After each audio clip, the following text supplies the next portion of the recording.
Bangkok का trip plan कर रहे हो एंड यू डोंट नो कि what will be the budget, then I got you covered.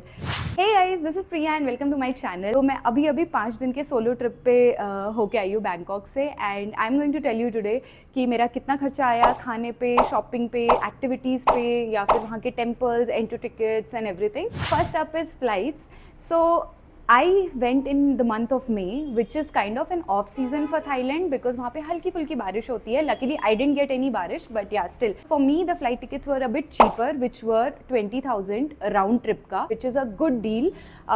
अगर आप सीजन के टाइम पे जाते हो, उस टाइम पे आपको अराउंड 25 to 30,000 की फ्लाइट्स पड़ जाती हैं. The best time to go to Bangkok, जब ज़्यादा गर्मी नहीं होती है और मानसून भी नहीं होता है, is from October to April. Second thing is accommodation काफ़ी चीप है गाइज. लाइक तो मैं तो क्योंकि सोलो गई थी तो आई मेड श्योर कि मैं कोई एक सेफ और अच्छे होटल में जाऊँ. बट अगर मैं फ्रेंड्स के साथ गई होती तो I would have definitely booked an Airbnb. First coming to my hotel which was called Dusit D2.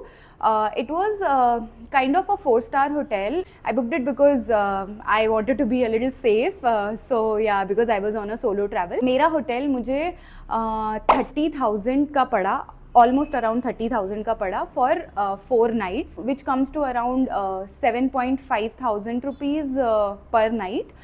Which is a little higher for a place like Bangkok. If you guys are going with your friends or your family, I would recommend कि go for a Airbnb, क्योंकि वहाँ पे Airbnbs are super cheap and super nice. Like बहुत ही cute Airbnbs हैं, बहुत ही pretty Airbnbs हैं, and they decent Airbnbs starts from around 3,000 rupees, which is quite good. मतलब आप अच्छा खासा एक 2 BHK लेके एंड आप फैमिली के साथ या फ्रेंड्स के साथ रह सकते हो, and you can split the charges as well, so it becomes really cheap. Next is transport. तो ट्रांसपोर्ट वहाँ पे सुपर ईजी है. ट्रांसपोर्ट के लिए वहाँ पे मेनली 2 ऐप्स होती हैं, एक है ग्रैब और एक है बोल्ट. तो Grab is most used app. Bolt थोड़ी सस्ती होती है as compare to Grab. I did check the prices for both. That is one way of transport. The second way of transport is taking metro. वहाँ पे metro की connectivity काफ़ी अच्छी है. You can go from one place to another in a way cheap price. Most of the times I booked Grab because it is convenient. Overall for 5 days including the airport का आना जाना सब मिला के total मुझे 4,000 rupees पड़ गए for the whole transport for 5 days. Next is food.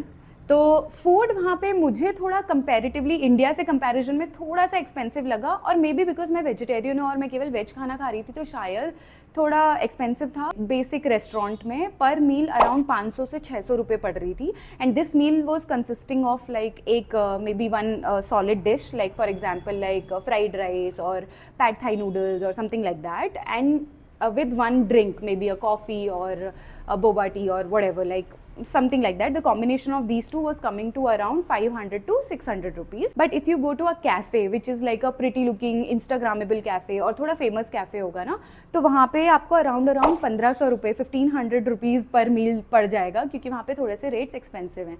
And अगर आप किसी स्काई लाउंज में जा रहे हो लाइक डिनर के लिए या समथिंग लाइक दैट, तो वो आपको डेफिनेटली 2,000 का पड़ जाएगा, even if you are drinking just maybe 1 meal and like some mocktail और something. I am not even counting alcohol here. So yeah, so that becomes 2,000 rupees. तो मेरा क्या था कि मैंने ब्रेकफास्ट होटल में बुक किया हुआ था for all the days, and बाकी lunch and dinner and some snacking including everything मुझे 5 दिन में जितना भी मैंने फूड का जो मेरा एक्सपेंस आया है वो है 10,000 रुपये. मैंने इसमें कोई भी अल्कोहल नहीं पी है, तो ऑब्वियसली अल्कोहल का price is not included in this, and I ate only vegetarian food. वहाँ पे वेजिटेरियन मिलना थोड़ा सा मुश्किल होता है, लेकिन मिल जाता है. एंड आई थिंक वहाँ पे ना जो नॉन वेज वाला फूड था, चिकन या सी फूड था, that was cheaper than vegetarian food. Next is activities and experiences. मैंने वहाँ पे नेल आर्ट करवाई है, और I went to this ancient city in Bangkok. I went to this multiple places like museum, then I went to some temples and all of those. I went to a dog cafe. So all of these experiences together, it costed me around 6K, which was pretty decent coming to shopping.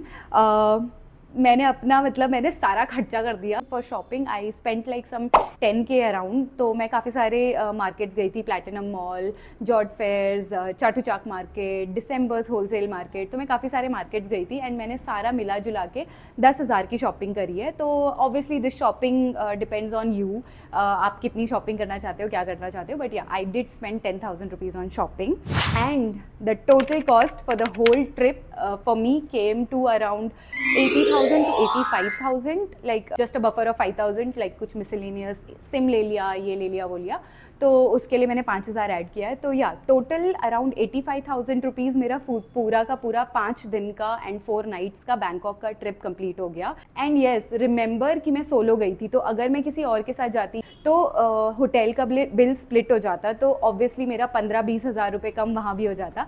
तो I think yeah if you are going solo it might cost you a little more, and if you are going with friends it will cost you a little less. Spending this 85,000 rupees was worth it. And guys, if you found this video helpful, do subscribe to my channel, comment in the comment section below, like this video, share it with your friends who are going to Thailand maybe soon, or who you want to go with Thailand. So yeah, plan your trips and go.